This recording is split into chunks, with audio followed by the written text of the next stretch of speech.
My name is Emma. I'm 35 years old, and for the last 8 years of my life, I believed that loyalty and dedication would be enough to help me grow professionally. How wrong I was. It was a typical Tuesday morning at Morrison & Associates, the business consulting firm where I worked as an executive assistant, although in practice I did much more than that title suggested. The office had that classic corporate atmosphere: gray carpet, glass partitions, and the constant sound of keys being typed and phones ringing.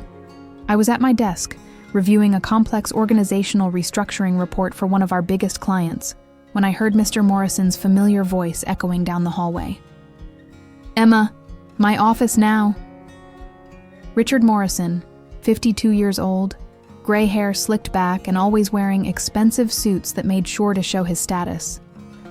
He was the type of man who believed that shouting louder made him a better leader.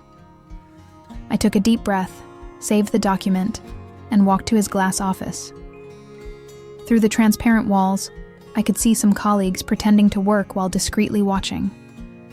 I knocked on the door. "Come in."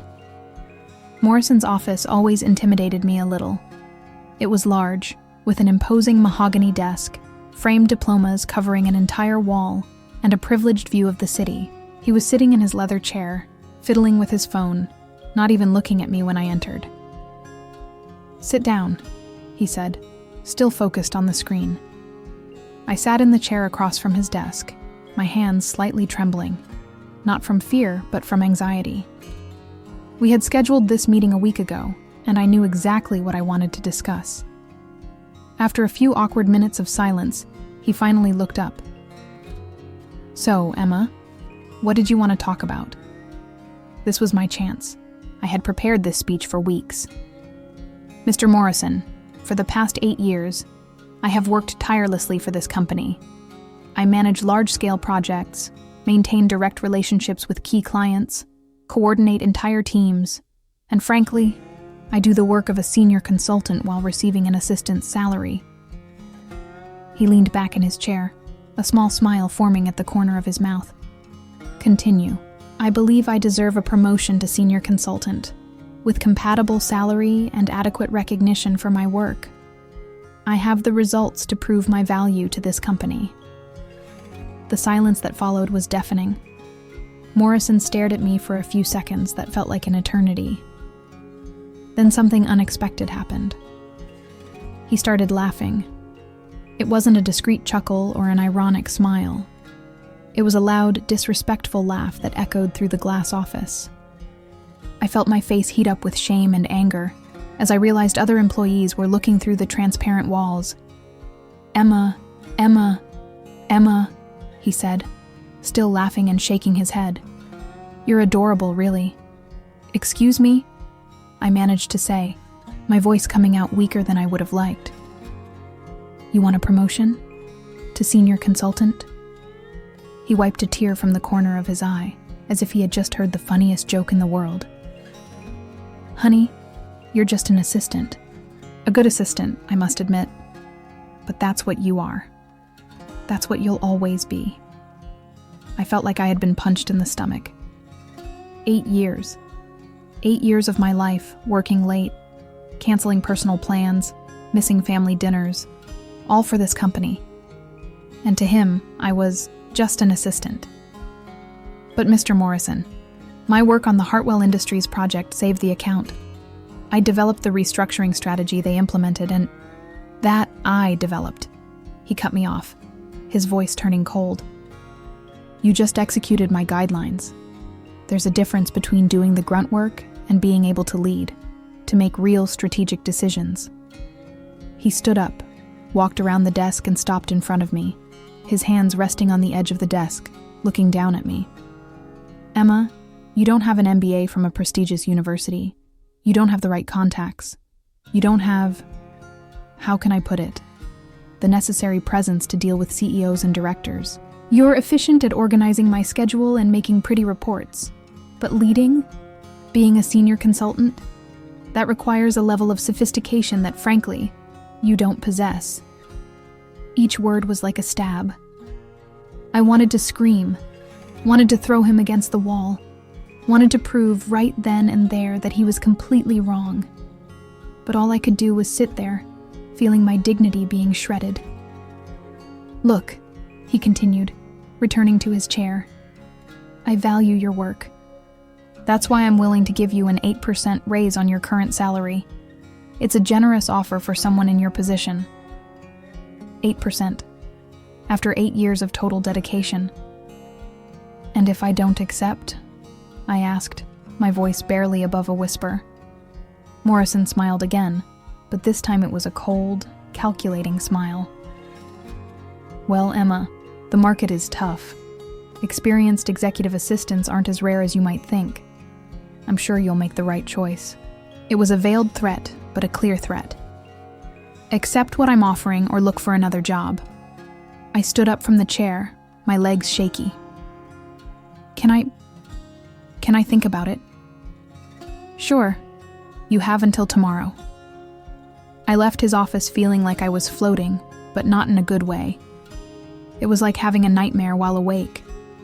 I walked past my colleagues' desks, some looking at me with pity, others looking away in embarrassment. I sat at my desk and pretended to work for the rest of the day, but my mind was elsewhere. I couldn't stop hearing that laugh. "You're just an assistant." The words echoed in my head like a broken record. At 6 in the evening, when the office began to empty, I was still there, staring blankly at the computer screen. That's when Jennifer, one of the junior consultants, approached my desk. "Emma, are you okay?" she asked, her voice full of genuine concern. Jennifer was 26 years old, recently graduated from a prestigious university, and had been hired 6 months ago directly as a junior consultant, with a salary 40% higher than mine. "I'm fine," I lied. I heard part of the conversation. Glass walls aren't exactly soundproof." She looked around to make sure we were alone. "Emma, what he did was terrible. You know that half the projects at this company only work because you're behind them, right?" Her words were kind, but somehow made everything worse. If even Jennifer, who had only been here for 6 months, could see my value, why couldn't Morrison? "Thank you, Jen. But maybe he's right. Maybe I really am just an assistant. That's nonsense, and you know it." She pulled up a chair and sat next to me. "Emma, you have more practical experience than most of the senior consultants at this company. You know the clients better than anyone. You solve problems they don't even know exist." She paused, as if debating internally whether she should say something more. "What is it?" I asked. "Look, maybe I shouldn't say this, but do you remember the Meridian Corp project 3 months ago?" Of course I remembered. It was one of the most challenging projects we had ever faced. The company was on the verge of bankruptcy and needed a complete restructuring. Morrison presented a solution that saved the company, right? Jennifer continued. "Yes, it was brilliant work." Jennifer shook her head. "Emma, I saw the original files on the shared server by accident. The entire strategy was developed by you. Every analysis, every recommendation, every financial projection. Morrison just put his name on the final presentation." I felt a chill in my stomach. "What do you mean?" "You sent all the work to him by email, remember? He literally copied and pasted everything into a new template and presented it as if it were his idea. Meridian paid $2.8 million for that consultation, Emma, and it was your work." The world around me seemed to stop. $2.8 million. And Morrison had taken all the credit, probably received a substantial bonus, while I continued being just an assistant. "Why are you telling me this?" I asked. Jennifer sighed. "Because you deserve to know the truth. And because, well, it's not the first time it's happened." She told me about other projects, other occasions when my work had been presented as Morrison's. Cases I hadn't even suspected. It was like a curtain had been removed from my eyes. When Jennifer finally left, I was alone in the dark office, with only some emergency lights illuminating the space. I opened my computer and began reviewing old files, emails, projects from recent years. The more I searched, the more evidence I found. My work was everywhere, but my name was nowhere. I had been systematically robbed, devalued, and humiliated for years, and I hadn't even realized it. At 11 p.m., I finally left the office. During the entire walk to my apartment, a single phrase echoed in my mind. "You're just an assistant." But this time it didn't sound like a limitation. It sounded like a lie. A lie Morrison told to maintain control, to maintain the status quo, to continue profiting from my work while keeping me invisible. When I got home, I sat on the couch in my small living room, and for the first time in 8 years, I began to imagine a different life. A life where my work was recognized. A life where I wasn't just anything. That night, before sleeping, I made a promise to myself.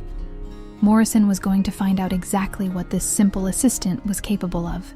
He had no idea what he had just unleashed. I woke up the next morning with a strange feeling.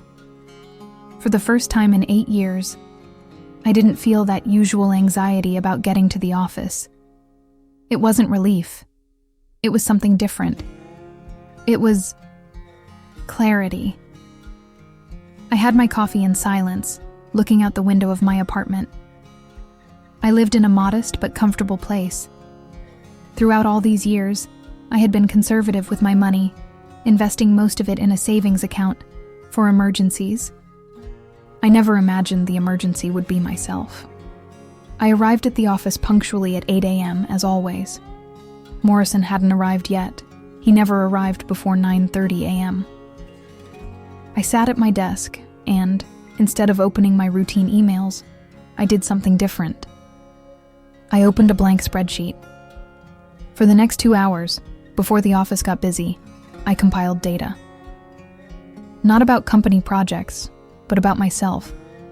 Every project I had led in the last 5 years, every client I had served directly, every strategy I had developed.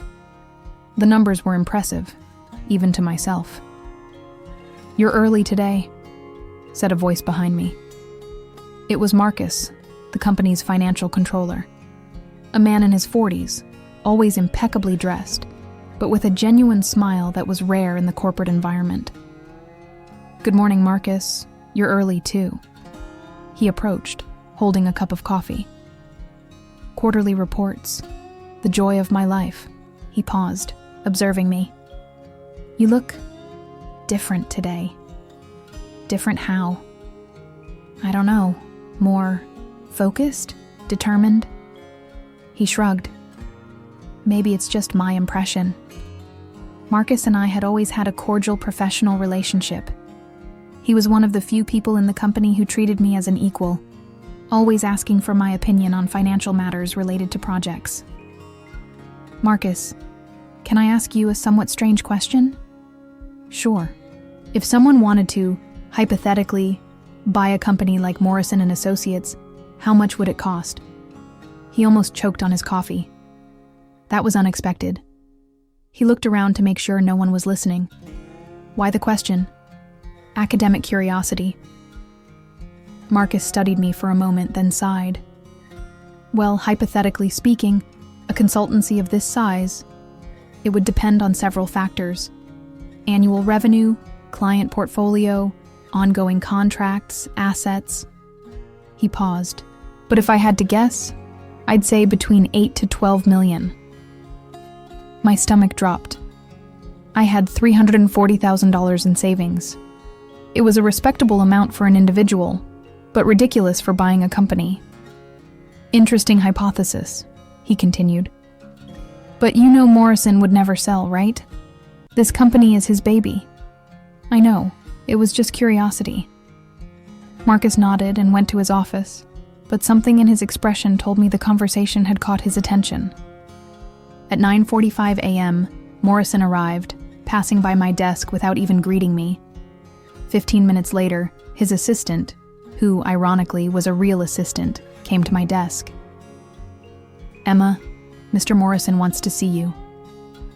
My heart accelerated, but not from nervousness. It was adrenaline. I saved my spreadsheet, took a deep breath, and walked to his office. "Good morning, Mr. Morrison."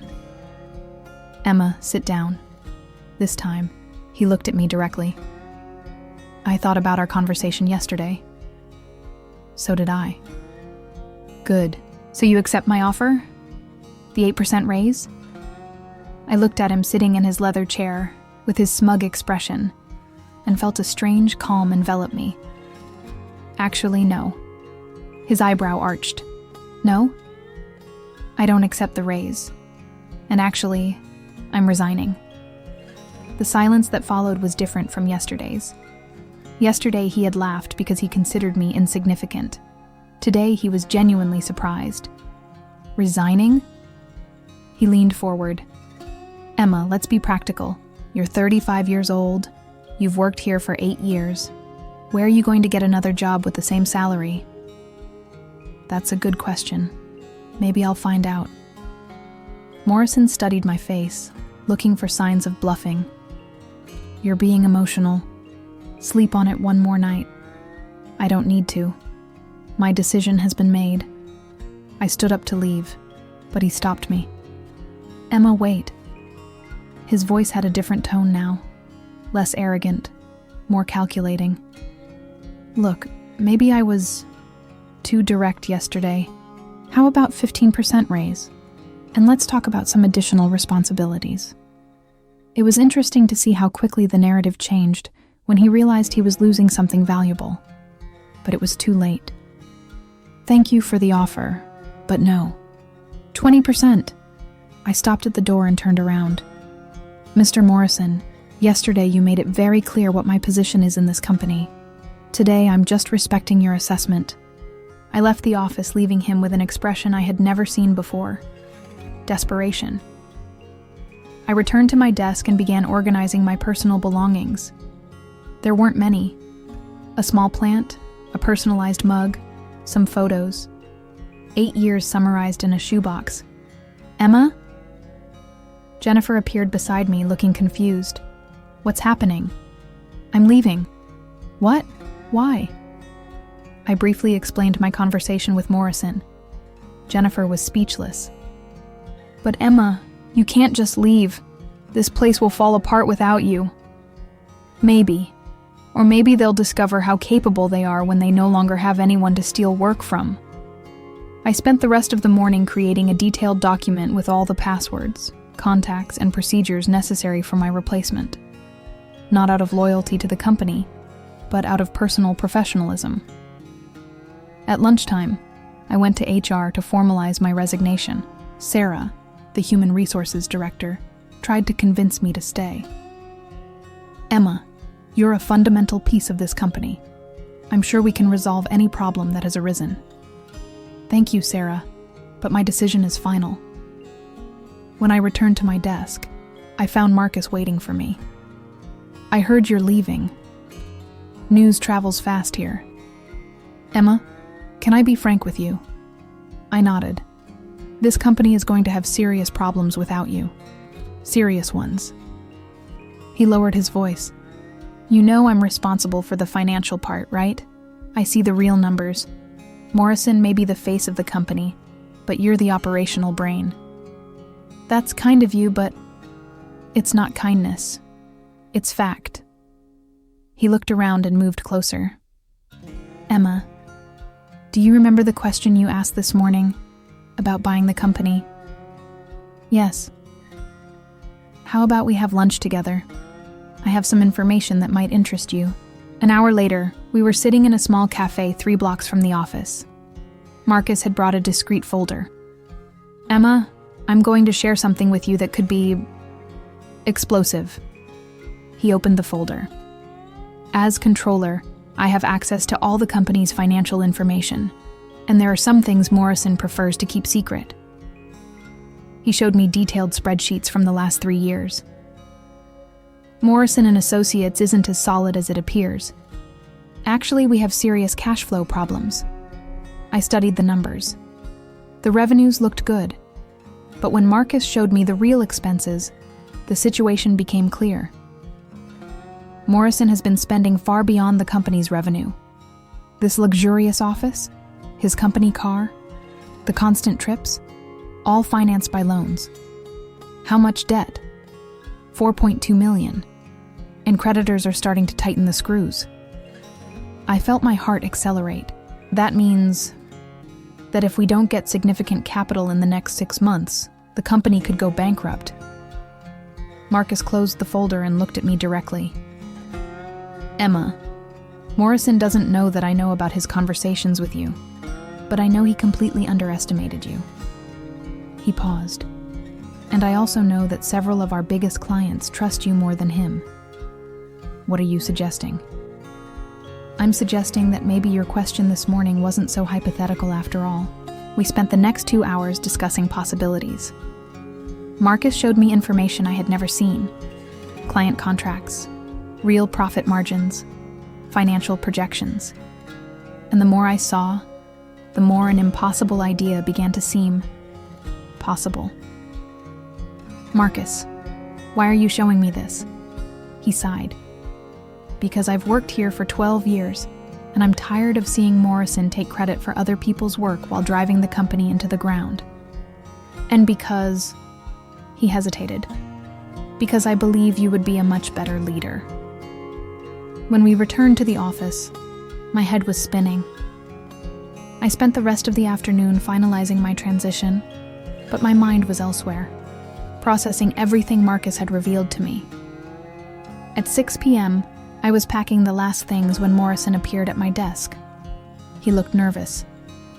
Emma, last call. 25% raise and a promotion to senior consultant. What do you think? I looked at him, and for the first time in 8 years, I didn't feel intimidation. I felt pity.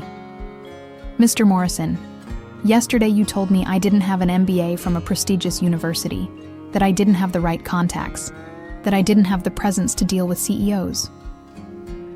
I closed the box with my belongings. Maybe you're right, but in the coming months, we'll find out together. I picked up my box and walked toward the exit. At the door, I turned one last time.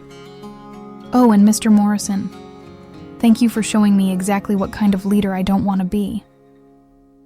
I left Morrison & Associates at 6:15 p.m. on an ordinary Wednesday. But when the elevator doors closed, I was no longer the same woman who had entered that building in the morning. That night, sitting in my apartment, I called my sister Claire, who lived on the West Coast. Emma, what a surprise. How are you? Claire, do you remember when we were kids and you always said I was the smartest in the family, but too scared to take risks? I remember. Why? I think it's time to stop being afraid. I told her about the last 2 days. Claire, who was a corporate lawyer, was silent for a long time after I finished. Emma, she finally said, are you serious about buying the company? I'm starting to think about it. Do you have any idea what that would involve? The financial risks? The legal aspects? No. But I have 3 months to learn. Claire laughed. 3 months? Emma, why 3 months? I smiled, even though she couldn't see me.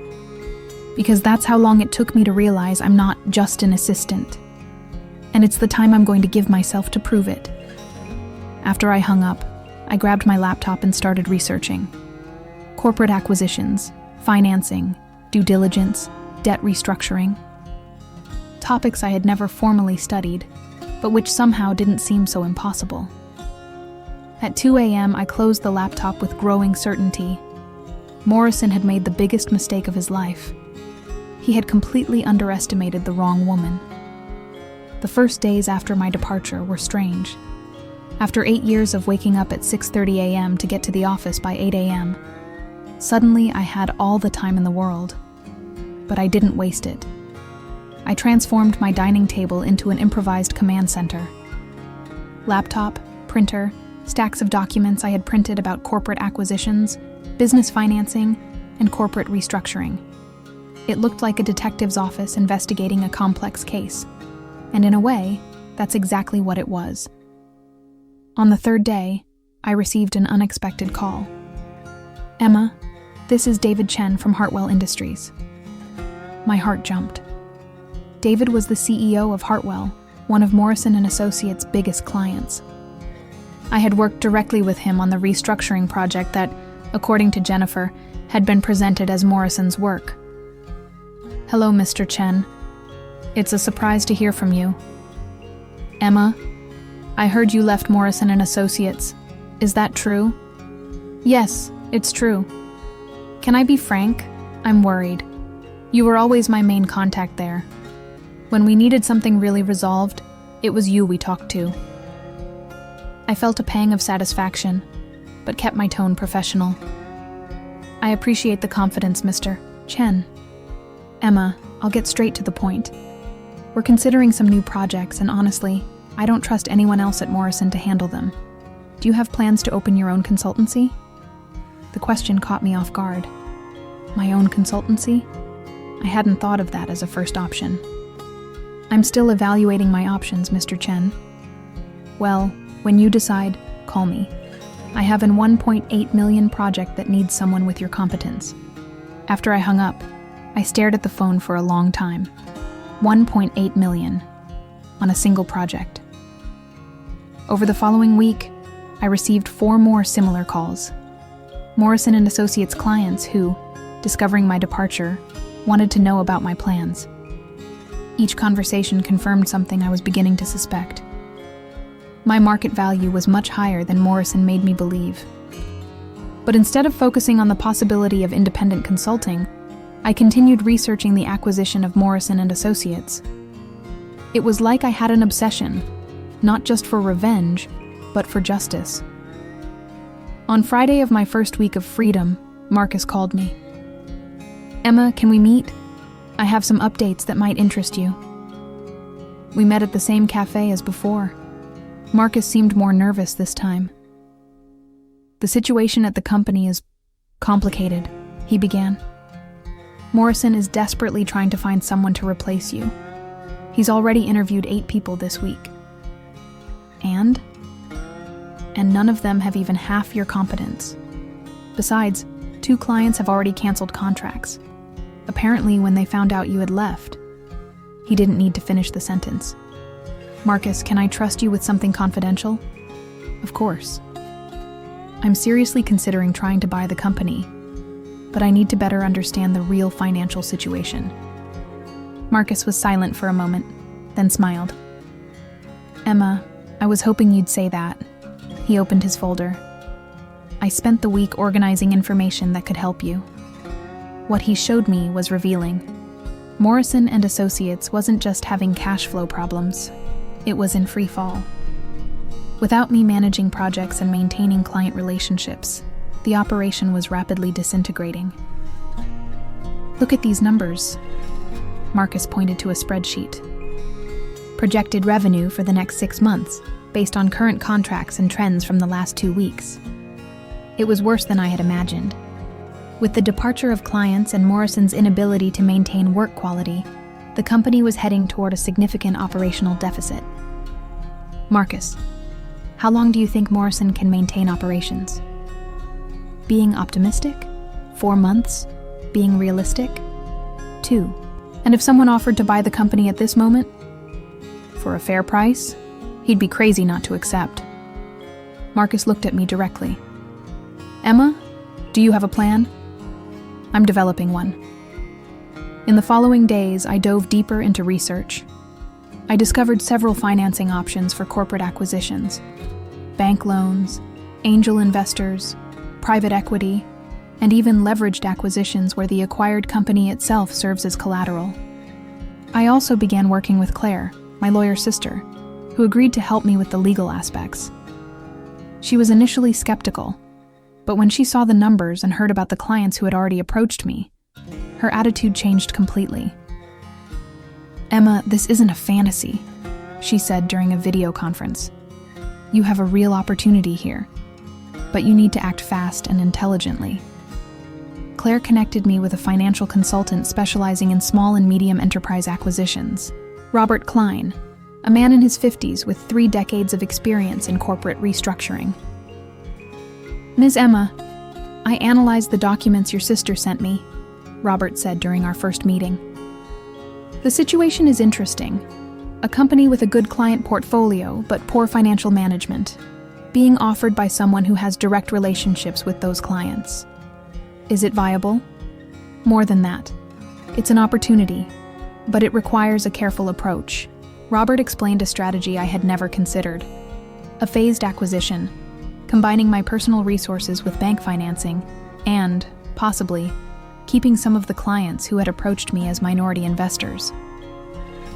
The key, he explained, is to demonstrate to financiers that the company has value, but that value was being mismanaged.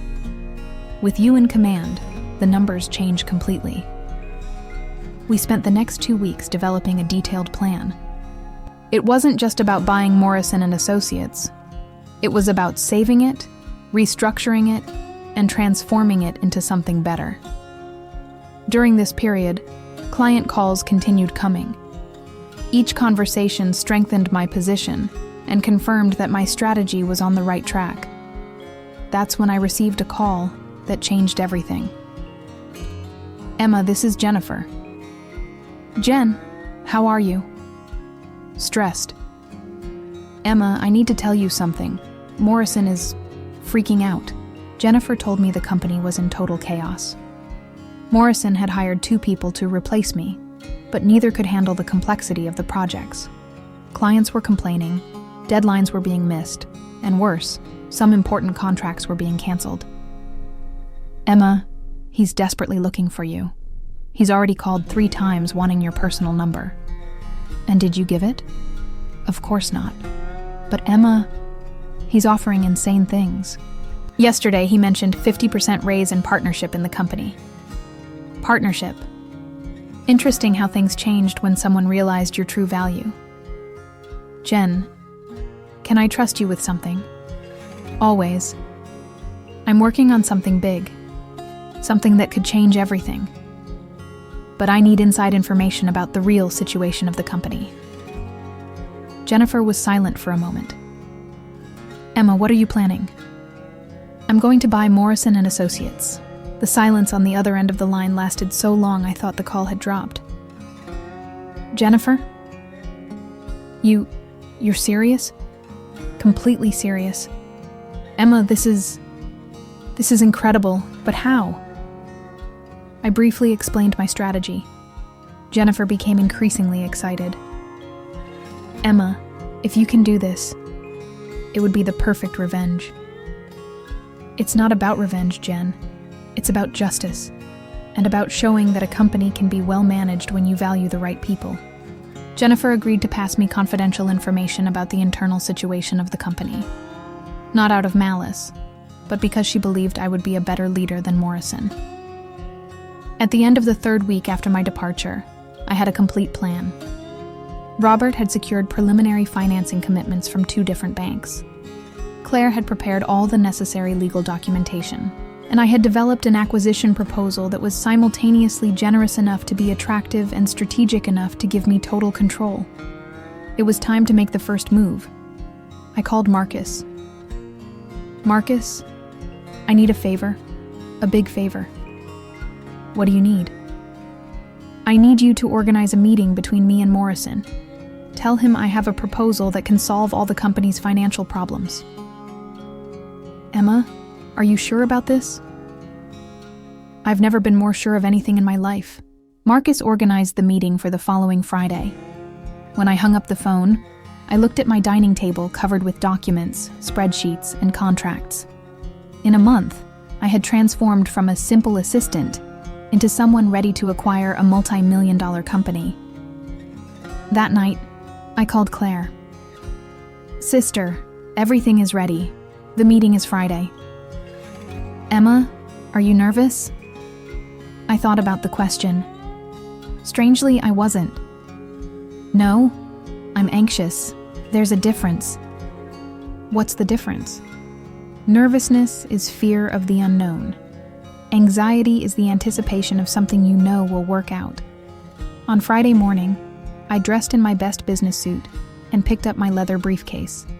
Not the one I used as an assistant, but a new one I had bought specifically for this occasion.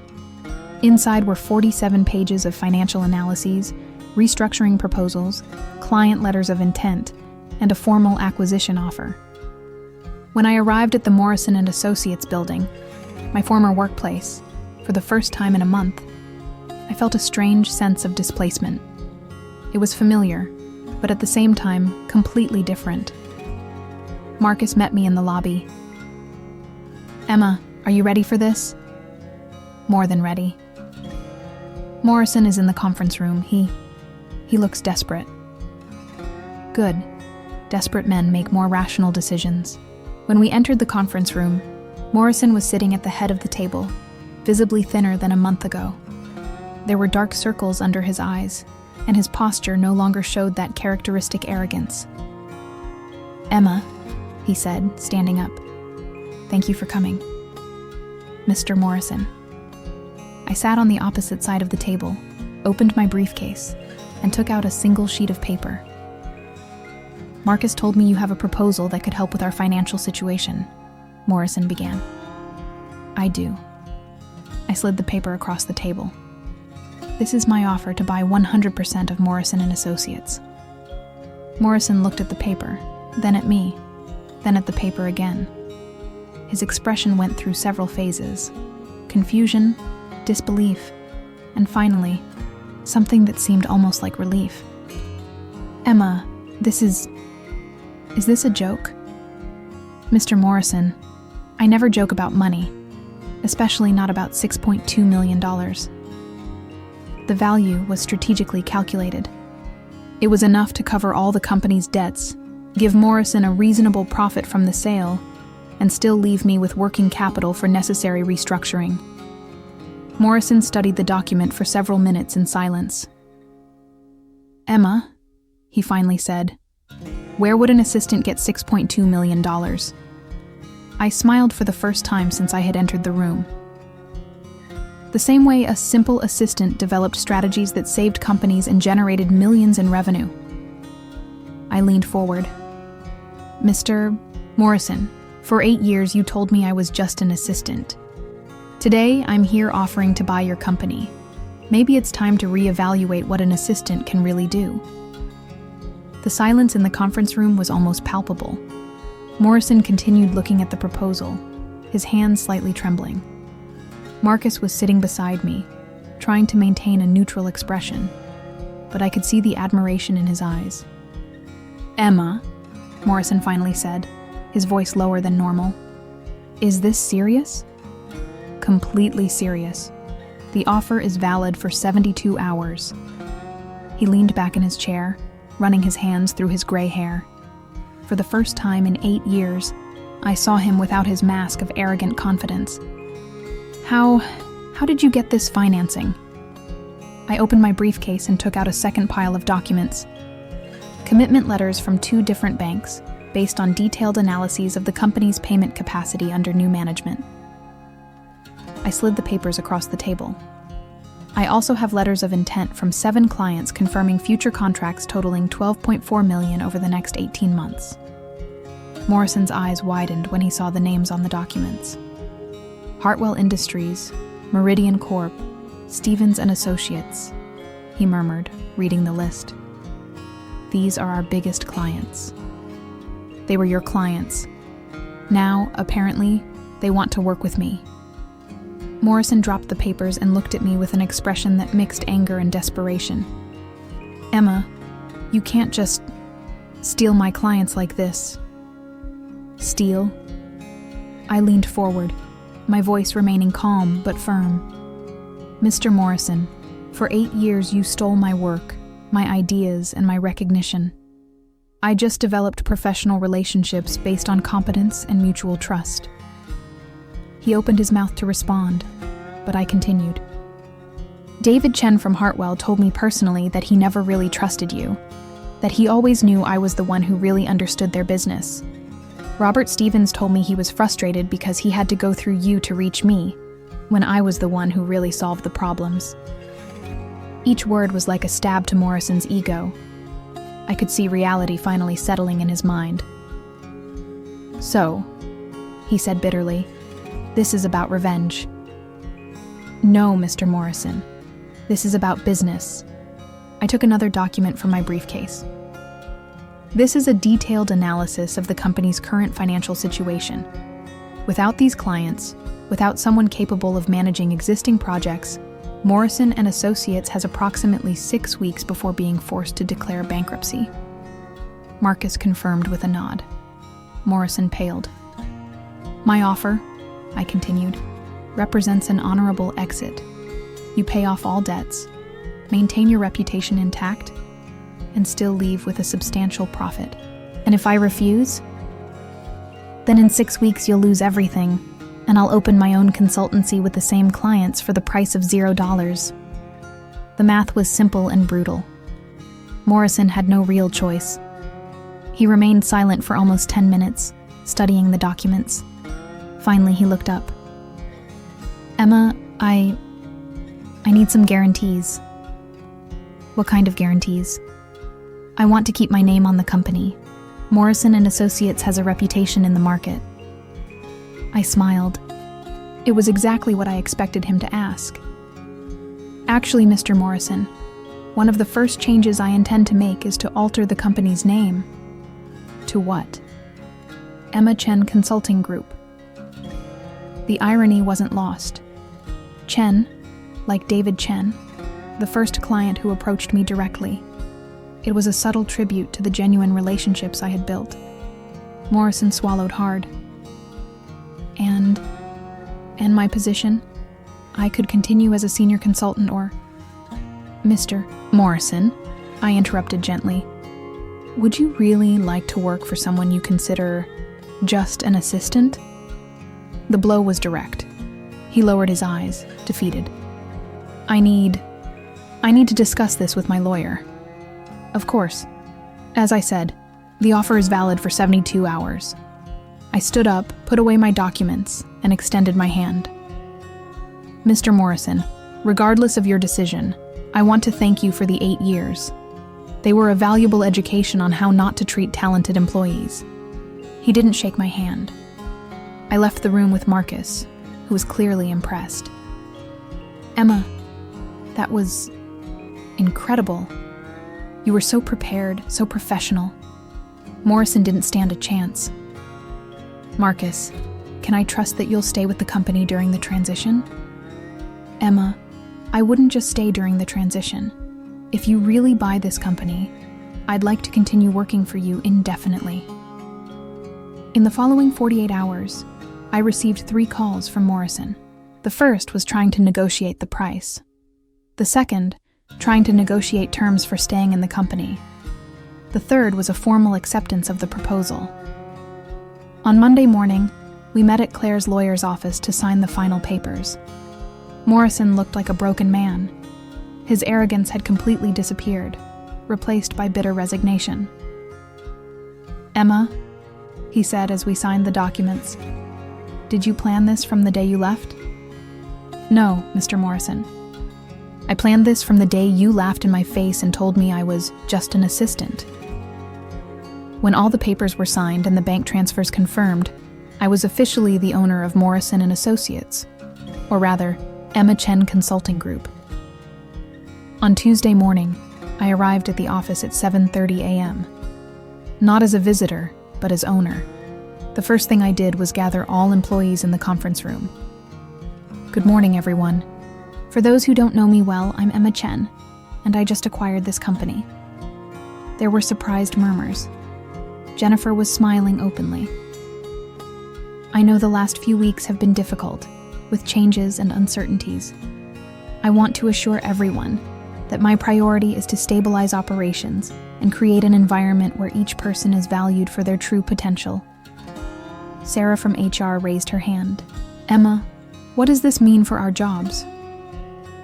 It means that for the first time in years, your jobs are secure. More than that, it means that those who work hard and genuinely contribute to the company will be recognized and rewarded appropriately. I spent the next hour answering questions and explaining my vision for the company. Some people seemed skeptical, others excited, but everyone seemed relieved to have clarity about the future. After the meeting, Jennifer came to me. "Emma, this is surreal. You really did it." "We did it, Jen. Your help with inside information was crucial." "What happens now?" "Now we start building the company we always knew it could be." The first months were intense. I completely restructured operations, implemented new project management processes, and most importantly, created a culture where each person's contributions were recognized and rewarded. Marcus became my financial vice president. Jennifer was promoted to operations director. Sarah from HR worked with me to implement fair promotion and compensation policies. The results were impressive. With the clients who approached me directly, plus the existing contracts we managed to maintain and optimize, the company's revenue grew 340% in the first year. But the real satisfaction came from smaller moments, like when I promoted 3 employees who had been ignored for years to leadership positions, like when I implemented a profit-sharing program, like when I saw Jennifer, who had supported me when I was just an assistant, taking on responsibilities she had always been competent to handle. 6 months after the acquisition, I received an unexpected call. "Emma, this is Richard Morrison." My stomach contracted slightly. "Mr. Morrison, how can I help you?" I wanted to congratulate you. I heard about the company's success under your management." "Thank you. Emma, I also wanted to apologize for what I said that day. I was wrong. It was a conversation I had imagined hundreds of times, but when it finally happened, I felt only a quiet sadness. Mr. Morrison, I accept your apology, but you need to understand that the problem wasn't just what you said that day. It was the 8 years of unrecognized work that led to that moment. I know. I realized many things after I lost the company. I hope so, and I hope that helps you be a better leader in the future. 1 year after buying the company, I organized an anniversary party for the new Emma Chen Consulting Group. It was a celebration not just of financial success, but of cultural transformation. During my speech to the employees, I looked around the room and saw happy, motivated, respected faces. This was what a company could be when people were treated as valuable human beings, not as disposable resources. Exactly 1 year ago, I told the team, someone told me I was just an assistant. Today, I want to tell each of you, no one here is just anything. Every person in this room has unique talents, valuable perspectives, and unlimited potential. I paused, looking specifically at some of the younger employees. And if someday someone tries to diminish you or underestimate your value, remember this story. Remember that sometimes the people who underestimate us are just revealing their own limitations. The party continued late into the night. When I was finally alone in the office, I sat in the chair in my office, the same office where Morrison had humiliated me a year before. I picked up my phone and typed a message to Claire. "Sister, remember when you said I was too smart to be scared? Thank you for never stopping believing in me." Her response came a few minutes later. "Emma, you didn't stop being scared. You learned that courage isn't the absence of fear. It's doing what needs to be done despite the fear. I'm proud of you." 2 years later, Emma Chen Consulting Group was recognized as one of the leading consultancies in the region.